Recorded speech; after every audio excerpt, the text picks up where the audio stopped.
దగ్గర ఏ ఎమ్మెల్యే ప్రోద్బలం లేకుండా జరిగింది అది నాకు తెలియక అడుగుతాను. ఇంతవరకు పట్టుకున్నారా పోలీసులు? మీరు చాలా స్పష్టంగా అక్కడ ఆ దాడి జరిగినటువంటి తీరు కానీ వాళ్ళు కొట్టినటువంటి తీరు కానీ చాలా స్పష్టంగా సోషల్ మీడియాలో వైరల్ అవుతూ ఉంది. సోషల్ మీడియాలో అది వైరల్ కాకపోతే 307 పెట్టేవాళ్ళు కాదు. సోషల్ మీడియాలో వైరల్ అయ్యేసరికి తప్పనిసరి 307 పెట్టారు. ఇవాళ దోషులు పట్టుకున్నారండి. దోషులు ఎక్కడున్నారో మీకు తెలియదండి. కొట్టిన తర్వాత పోలీసులు వాడిని బయటికి పంపలేదండి. ఎమ్మెల్యే గారి ప్రోద్బలంతో ఇంత దారుణంగా మీరు వ్యవహరిస్తున్నారు.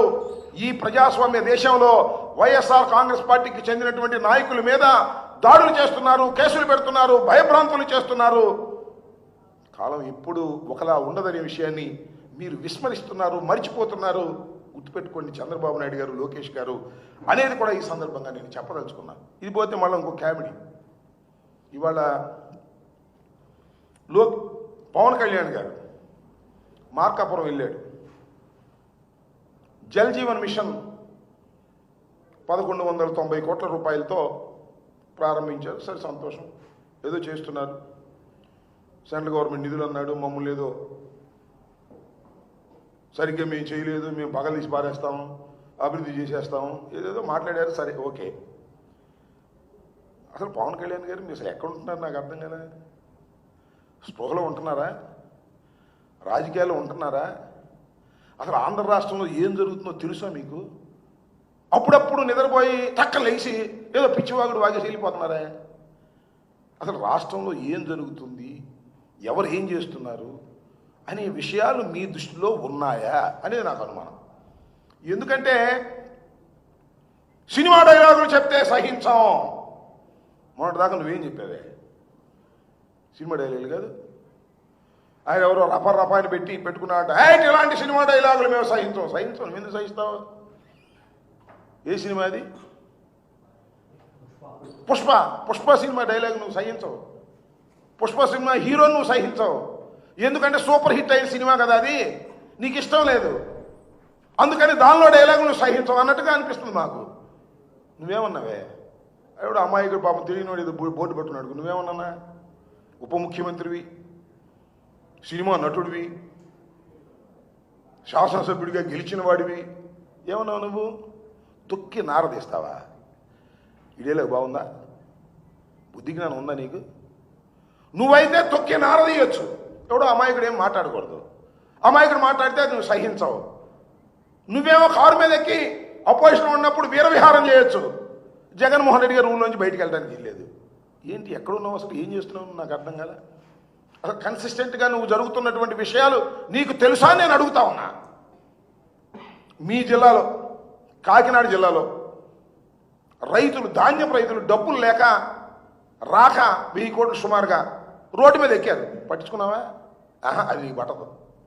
నీకు స్పెషల్ ఫ్లైట్ దొరికితే చాలు, హైదరాబాద్ వెళ్ళిపోతావు, షూటింగ్ చేసుకుంటావు, వచ్చేస్తావు. ఏం జరుగుతుందో రాష్ట్రంలో తెలియదు నీకు. చంద్రబాబు నాయుడు స్క్రిప్ట్ ఇస్తే చదువుతావు, అంతేగా.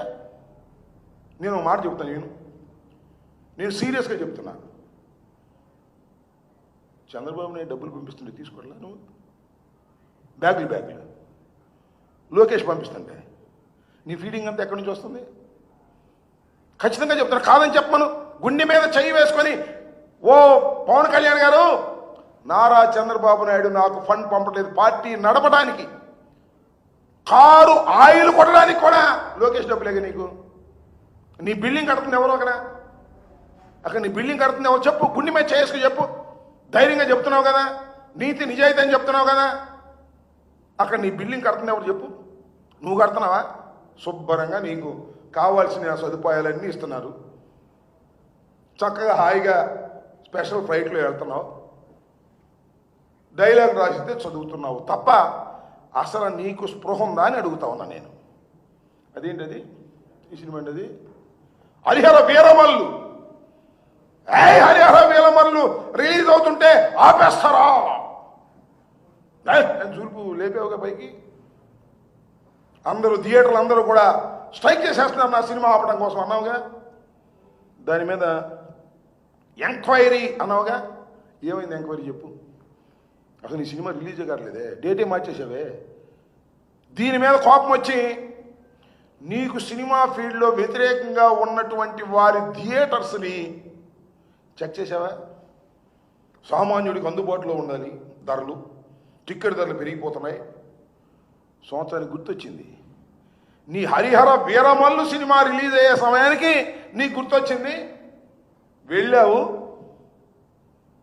చెకింగ్లు చేశావు, ఏం పట్టుకున్నా? ఏం పట్టుకున్నావు చెప్పు, నాకు తెలియగలుగుతా. బెదిరించావు, ఏం పట్టుకున్నా? ఏమైనా క్యాష్ పట్టుకున్నావా? ఎందుకు మాట్లాడలేదు మళ్ళా? అసలు ఈ వీరమల్ల సినిమా ఎందుకు పోస్ట్పోన్ అయింది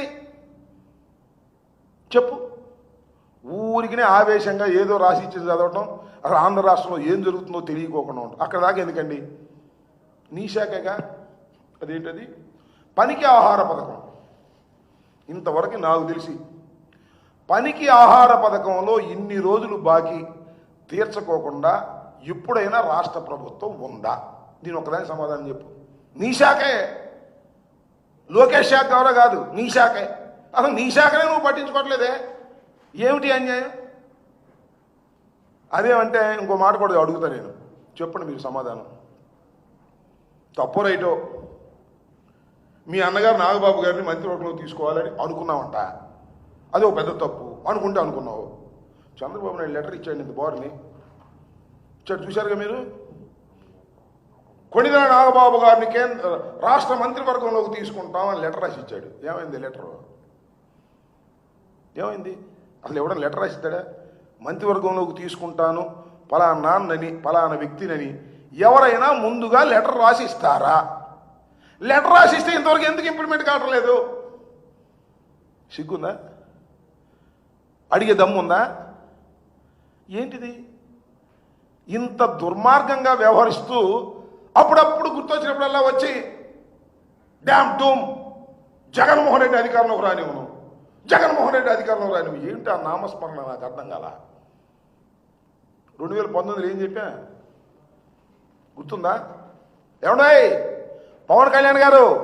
2019లో మీరేమి చెప్పారో గుర్తుందా? డైలాగ్, జగన్మోహన్ రెడ్డి అధికారంలోకి రాడు, నాది హామీ, రానివ్వను అన్నావు. వచ్చాడుగా? వచ్చాడు రాలేదా? మళ్ళీ వాళ్ళు ఏమన్నావు? రానివ్వను, ఆపేస్తాను. జగన్మోహన్ రెడ్డి గారిని అధికారంలోకి రానివ్వను అంటాం కంటే డైలాగ్ మార్చి చెప్పు. చంద్రబాబునే నేను మోస్తాను, చంద్రబాబునే అధికారంలోకి తీసుకొచ్చే ప్రయత్నం చేస్తాను, చంద్రబాబునే భుజాన్ని ఎక్కించుకుంటాను, చంద్రబాబు నాకు అన్ని సదుపాయాలు చేస్తున్నాడు, నాకేమీ అభ్యంతరం లేదు, చంద్రబాబును మొయ్యటమే నా పని, నేను సెకండ్ గ్రేడ్ లీడర్గానే బ్రతుకుతాను అని చెప్పాయా. మేమే మాట్లాడాం, మాకెందుకు ఇంకా గొడవ? అది ఉంటే మీ జనసేన వాళ్ళకి కాపులకి సంబంధించిన వ్యవహారం. మా పవన్ కళ్యాణ్ చంద్రబాబుకి శాఖలు చేస్తాడు, ఇక రెండే పనే లేదు అని చెప్పు. అప్పుడప్పుడు వెళ్ళి షూటింగ్లు చేసుకో, ఎప్పుడన్నా వచ్చి డైలాగులు చెప్పు, ఇంతేగా. అసలు నీకు ఈ ప్రభుత్వంలో అసలు భాగస్వామ్యం ఉందా అని అడుగుతా ఉన్నా. ఉప ముఖ్యమంత్రికి పేరు, హెలికాప్టర్లో సీటు, స్పెషల్ ఫ్లైటు తప్ప అసలు ఉప ముఖ్యమంత్రిగా ఈ పరిపాలనలో నీ భాగస్వామ్యం ఏది అని అడుగుతా ఉన్నా. లేదు, భాగస్వామ్యం అవసరంలా, నాకు ఆఫీస్ కడితే చాలు, క్యాష్ కొడితే చాలు అనే పద్ధతుల్లో వ్యవహరిస్తున్నటువంటి పవన్ కళ్యాణ్ గారు మమ్మల్ని అధికారంలో రానియడంట, ఆపేస్తాడంట, గేటు గారు కాపలా కాస్తాడంట. చంద్రబాబు నాయుడికి గేటు దగ్గర కాపలా హాయ్ ఎవరొద్దన్నారు?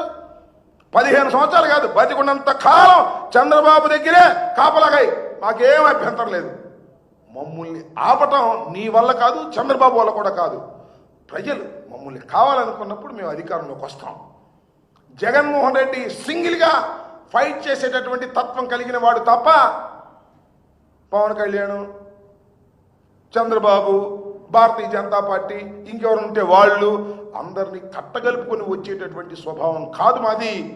ఈ రాష్ట్రంలో సుపరిపాలన అందించాం, దురదృష్టవశాత్తు ఓడిపోయాం. ఇవాళ జగన్మోహన్ రెడ్డి గారు ఎక్కడికి వెళితే అక్కడ జనం ప్రభంజనలాగా వస్తున్నారంటే దాని బాడీ లాంగ్వేజ్ ఏంటి? వాళ్ళు గుట్లుగా వస్తున్నారంటే అయ్యా పొరపాటు అయిపోయిందయ్యా, మిమ్మల్ని కాదని ఆ దుర్మార్గమైన కూటమిని ఎన్నుకున్నాం, నువ్వు మళ్ళా నేను ఎన్నుకుంటావు అనేటువంటి సంకేతాలు పంపుతున్నారు. అందుకే మేము రానియం. 4 సంవత్సరాలు ఉంది స్వామి. ఓ పవన్ కళ్యాణ్ 4 సంవత్సరాలు ఉంది, ఇప్పుడు నుంచి రానియకుండా కాపలేదు 4 సంవత్సరాల తర్వాత కదా. నేను రానియం, నేను ఇక్కడే కూర్చుంటా. ఏంది ఇది నాకు అర్థంగా.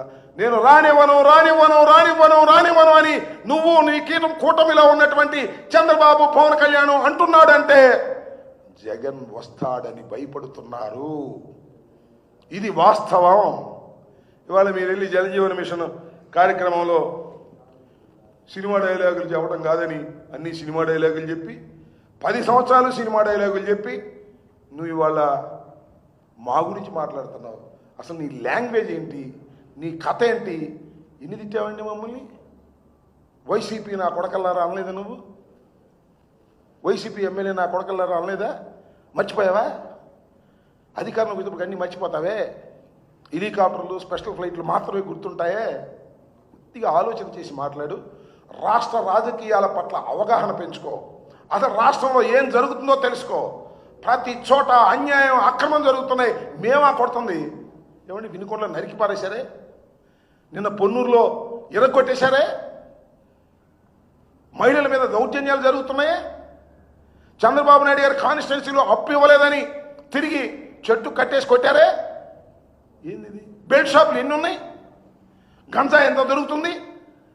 ఏమి పట్టవు నీకు మాత్రం పట్టేది ఒకటే, చంద్రబాబు నాయుడు గారు పంపించేటటువంటి డబ్బులు, నీకు స్పెషల్ ఫ్లైట్స్, హెలికాప్టర్లో సీట్లు, జల్సాగా బతకడం నేర్చుకున్నావు, మొత్తాన్ని ముంచేస్తున్నావు.